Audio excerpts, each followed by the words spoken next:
Hello everyone. Today I am going to teach you a very practical sentence pattern that can be used in your day-to-day life. ඔබේ එදිනෙදා ජීවිතයේදී භාවිත කරන්න පුළුවන්. ඊටාම ප්‍රායෝගික, ඊටාම වටිනා වාක්‍ය රටාවක් උගන්වන්නයි මේ සූදානම් වන්නේ.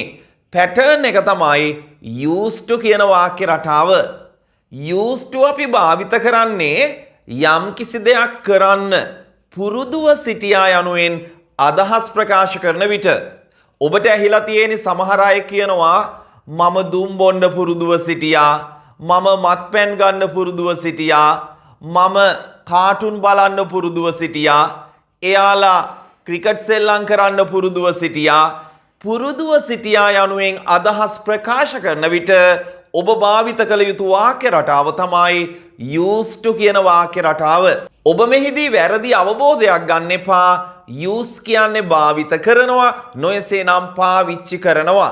අතීත කාලයේ තමයි used පාවිච්චි කළා, නොයසේ නම් භාවිත කළා කියන එක.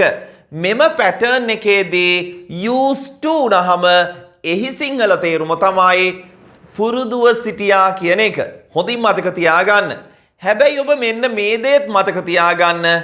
අතීතයේ තමයි කරන්න යම් කිසි දෙයකට පුරුදුව සිටියේ. නමුත් ඒ දේ දැන් කරන්නේ නැහැ. අන්න ඒ අදහසත් මේ වාක්‍ය රටාව තුල ගැබ් වෙලා තියෙනවා. අපි උදාහරණයක් වශයෙන් මෙන්න මේ වාක්‍යය ගමු. කවුරු හරි මෙන්න මෙහෙම අදහසක් කියනවා. මම දුම් බොන්න පුරුදුව සිටියා. මම දුම් බොන්න පුරුදුව සිටියා.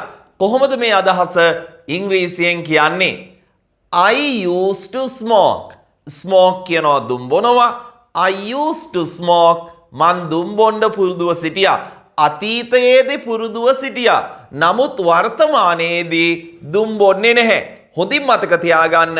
වර්තමානයේදී දුම් බිබී I used to smoke කියන්නේ නැහැ. අතීතයේ පුරුදුව සිටියා. දැන් ඒ දේ කරන්නේ නැහැ. හොඳයි. කවුරු හරි මෙන්න මෙහෙම කියනවා.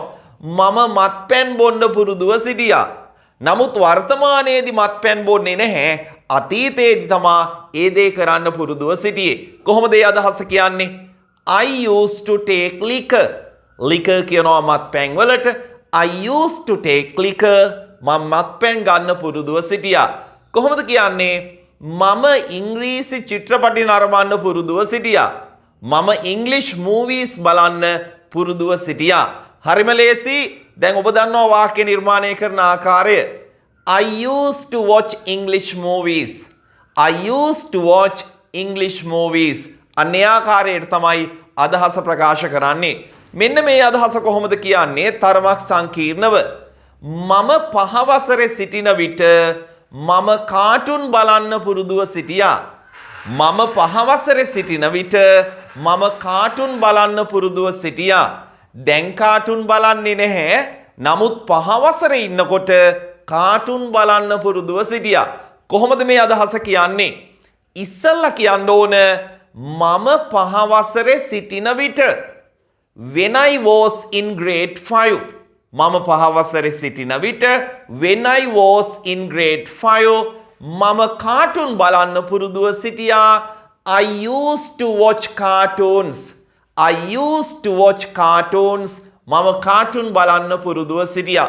හොඳින් මතක තියාගන්න ප්‍රායෝගික කතනයේදී අපි නිතරම භාවිත කරන pattern එකක් තමයි මේක. මේ සමගම මම ඔබට යෝජනා කරනවා මේ pattern එක භාවිත කරලා ඔබ අතීතයේ කරන්න පුරුදුව සිටිය දෙයක් පහළ comment section එකේ වාක්‍යයක් විදිහට comment එකක් විදිහට දාන්න. Then I can check your understanding. එතකොට මට පුළුවන් ඔබේ අවබෝධය තේරුම් ගන්න. හොඳයි, අපි තවත් උදාහරණ වාක්‍යයකට යමු. මෙන්න මේ ආකාරයට. මම කැනඩාවේ සිටින විට මම ගොඩක් travel කරන්න පුරුදුව සිටියා. මම ගොඩක් ගමන් කරන්න නොයසේනම් සංචාරය කරන්න පුරුදුව සිටියා. මම කැනඩාවේ සිටින විට. කොහොමද වාක්‍ය කියන්නේ?